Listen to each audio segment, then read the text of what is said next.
Alex's voice cut through the clatter of dishes like a sharp knife. "Alara, bring me some tea now," he demanded. I paused, my hands submerged in soapy water. "Hold on, I'm doing the dishes," I replied. His tone was incredulous, laced with impatience. "Stop that and bring me the tea quickly. Can't you follow simple orders?" But I started only to be interrupted. "What a useless wife you are. Make me some sweet coffee, please." Mrs. Whitmore, my mother-in-law, spoke from the living room. She sat there devouring a slice of cake she'd taken from the fridge, her eyes glinting with malice. I sighed, glancing at the mountain of dishes. There are so many. Leave them for later. Just do what we say, useless wife. Alex's voice was a whip, each word stinging. I was Alara, a 28-year-old working mother trapped in a life that felt more like a prison than a home. Married at 23. I had hoped for love and companionship. Instead, I found myself in the clutches of Alex and his overbearing mother. Our son, only 4, was the sole source of joy in my bleak world. We lived in Alex's parents' house, a decision forced upon me under the guise of caring for Mrs. Whitmore after my father-in-law's passing. Initially, I sympathized with her supposed grief, but soon it became clear that I was nothing more than a pawn in her cruel game of domestic tyranny. Cooking, cleaning, working. It was never enough. My efforts were met with scorn, my meals left untouched or criticized harshly. "The stir-fry is so half-hearted," Mrs. Whitmore would scoff. "Cook it properly from scratch." "I'm busy and can only make simple things," I'd respond, trying to keep my voice steady. "That's why I hate back talk from a daughter-in-law," she'd snap. "Cook from scratch. Why don't you cook then? You're a good cook, right?" I dared to retort once, immediately regretting it. "Why would I do housework when you're here?" Her response was cold, dismissive. "Are you out of your mind?" Their cruelty escalated over time, shifting from harsh words to a chilling silence. They began to ignore me completely, as if I were a ghost haunting my own home. My presence, once merely undervalued, now seemed entirely invisible. 5 years passed in this suffocating atmosphere. Alex and I turned 35 and 33 respectively. Our son grew, yet the oppressive air in the house remained unchanged. My mother-in-law, now 63, seemed to thrive on my misery. One evening, as I trudged home from work, a heavy realization settled over me. My existence seemed pointless in their eyes. I was a shadow, unseen and unheard. The only voice that acknowledged me was that of my son. The thought of losing even that small recognition was unbearable. Returning home, I began cooking immediately, trying to push away the gloom. I prepared mapo tofu, fried chicken, and a stir-fry with bell peppers and pork, hoping to bring some semblance of normalcy to our dinner. "Bring me the mayo," Alex commanded abruptly, breaking his long silence. "Sure, here you are," I replied, handing him the mayonnaise. His first words to me in ages were not of gratitude or conversation, but a mere order. It was the final straw, the breaking point of my patience and tolerance. The evening took a turn for the worse when Mrs. Whitmore demanded, "Clean the toilet." "What, now?" I was aghast. "Yes, now," she insisted, her voice dripping with venom. I snapped back, unable to contain my frustration. "Don't say such a thing while we're eating. It's nasty, just like your heart," I hissed.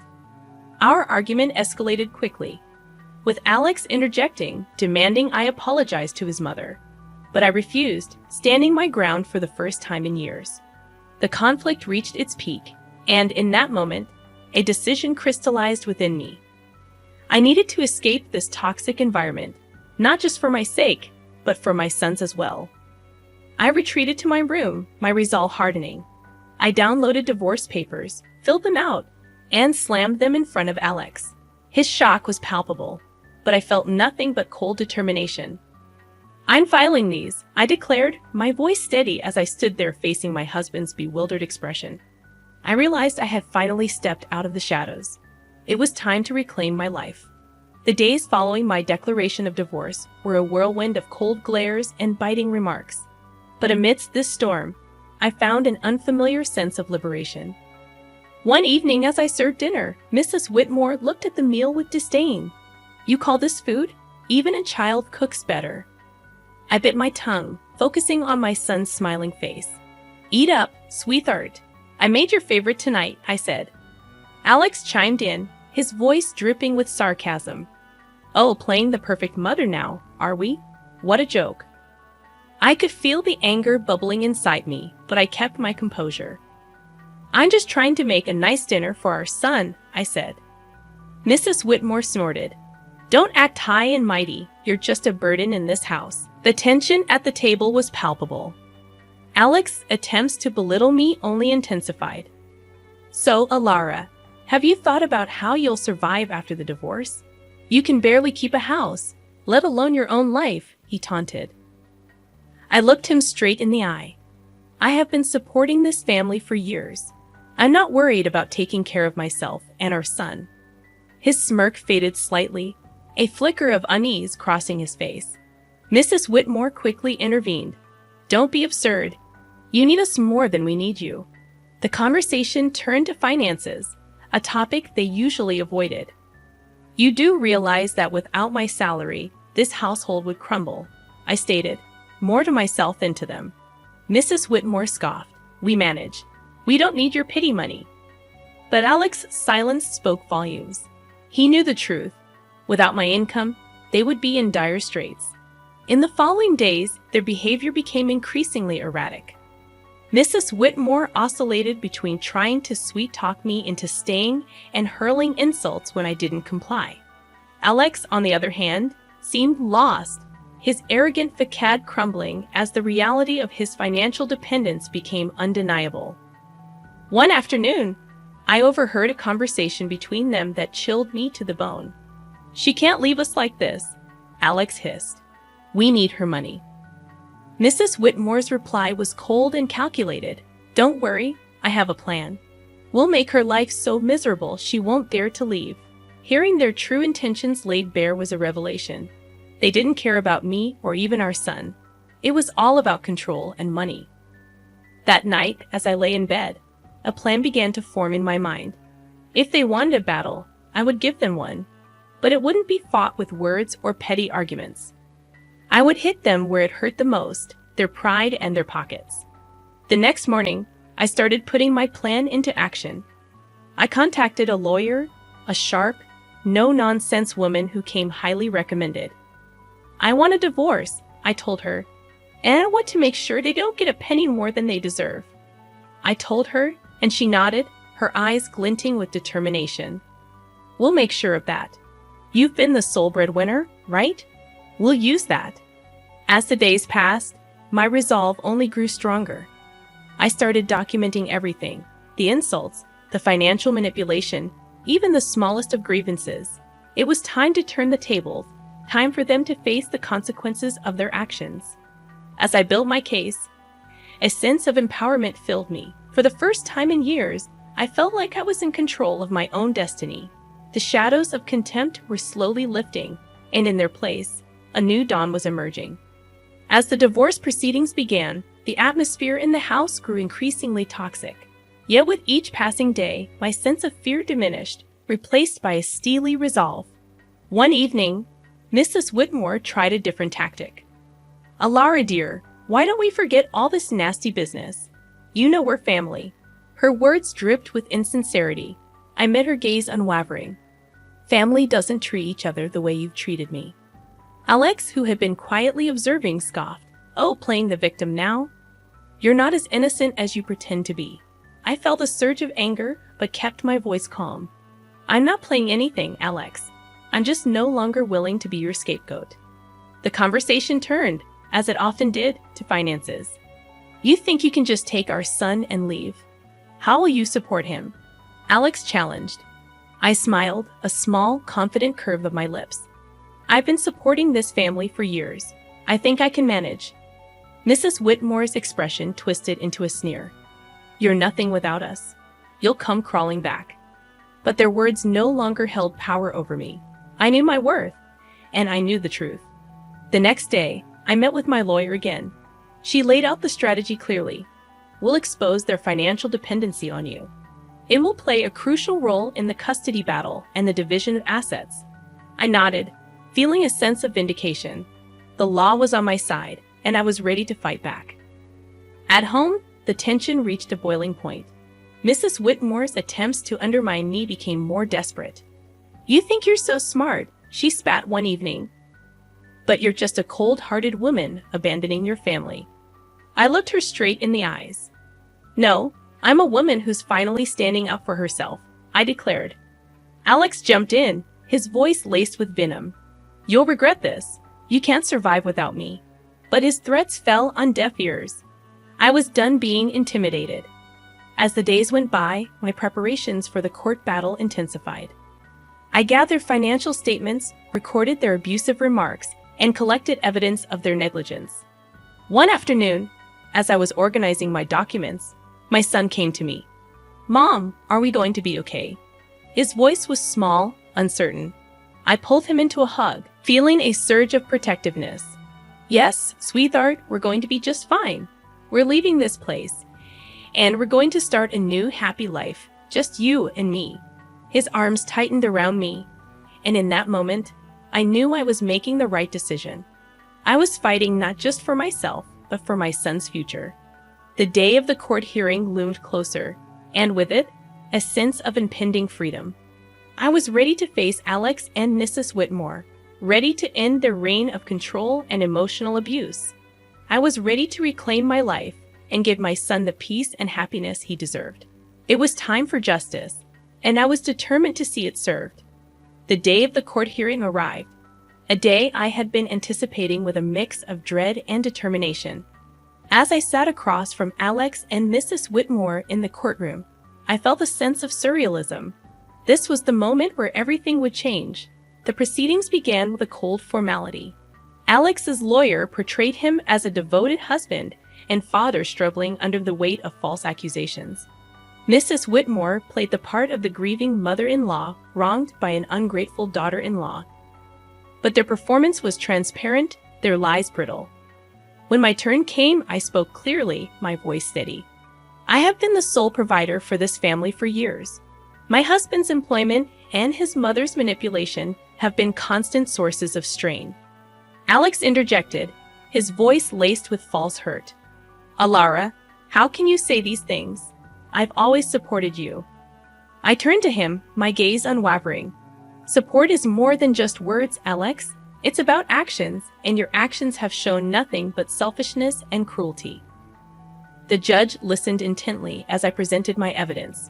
Financial statements, recordings of their verbal abuse, testimonies from neighbors who had witnessed their behavior. The truth was undeniable, and as the evidence mounted, Alex's facade began to crumble. Mrs. Whitmore's composure cracked, her mask of innocence slipping away. The courtroom was silent, the air thick with tension. Then came the revelation that sealed their fate.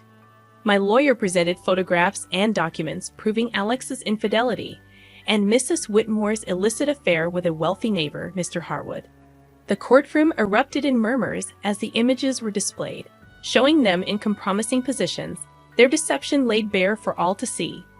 Alex's face turned ashen, his eyes wide with shock. Mrs. Whitmore's expression twisted into one of fury, her hands trembling. "You invaded our privacy," Mrs. Whitmore shrieked, her voice shrill. I looked at her, my voice calm but firm. "No, I exposed the truth, a truth that you both have been hiding for too long."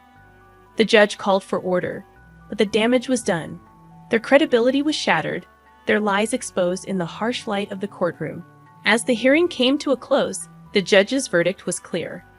I was granted full custody of our son, and a fair division of assets was ordered. Alex and Mrs. Whitmore were left with little more than their shattered reputations. Walking out of the courtroom, I felt a weight lift off my shoulders. The years of manipulation and emotional abuse were finally over. I had stood up to my oppressors and emerged victorious. But the sweetest moment came when my son ran into my arms outside the courthouse, his face bright with relief and happiness. "We did it, Mom," he said, his voice filled with joy. "Yes, we did," I replied, holding him close. "We're free now. It's just the beginning for us." And as we walked away hand in hand, I knew that this was not just a victory for me. It was a victory for every person who had ever been made to feel small, powerless, or unworthy. It was a victory for truth and justice. It was the start of a new chapter, a chapter filled with hope and the promise of a brighter future. The aftermath of the court ruling was immediate and tumultuous. Word of Alex and Mrs. Whitmore's deceit spread like wildfire, tarnishing the reputations in our small community. They were no longer able to hide behind their facade of respectability. In the days following the verdict, I focused on rebuilding my life with my son. But I couldn't ignore the sense of satisfaction that came from knowing Alex and Mrs. Whitmore were facing the consequences of their actions. One evening, as I was preparing dinner, I received an unexpected visitor. It was Mr. Harwood's wife, Mrs. Harwood, her eyes red with unshed tears. "Alara, I heard about everything. I can't believe what Sylvia, Mrs. Whitmore, did." Her voice broke, and I could see the pain etched on her face. I invited her in, offering a cup of tea. As we sat at the kitchen table, she poured out her heartache. "I trusted her as a neighbor, as a friend, and to think she was having an affair with my husband," she said. I listened, offering words of comfort. It was clear that Mrs. Whitmore's actions had caused more damage than she had ever anticipated. The next day, I encountered Alex in town. He was a shadow of the man he once was, his arrogance replaced by a look of defeat. "Alara, please, can we talk?" he asked, his voice barely above a whisper. I stopped, facing him. "What is there to talk about, Alex?" He fidgeted, unable to meet my eyes. "I am sorry for everything. I didn't realize how much I depended on you, on your strength." His apology, though late, was a testament to the shift in power. He had lost everything, his dignity, his home, his family. And in that loss, he had finally recognized his own faults. But it was Mrs. Whitmore who faced the harshest backlash. Her affair with Mr. Harwood had not only ruined her reputation, but had also led to legal troubles. Mrs. Harwood had filed for divorce and was pursuing a lawsuit against her for alienation of affection. I heard about Mrs. Whitmore's plight from neighbors, the whispers and rumors painting a picture of a woman undone by her own actions. One afternoon, I saw her at the grocery store, her eyes downcast as she hurried through the aisles. Our paths crossed, and for a moment, our eyes met. The look of resentment and defeat in her eyes was unmistakable. "You did this to me," she hissed under her breath as she passed by. I watched her go, feeling a mix of pity and vindication. "No, Sylvia, you did this to yourself," I whispered to myself. The tides of justice had turned, and the consequences of their actions were now inescapable. Alex and Mrs. Whitmore were living the life they had crafted through years of deceit and manipulation. And as I watched them struggle with the aftermath, I knew that the best revenge was living well, free from their toxic influence. As I turned my focus back to my son and our new life, I realized that this was not just a story of revenge. It was a story of liberation, of breaking free from the chains of abuse and control. And as I looked to the future, I knew that the best was yet to come.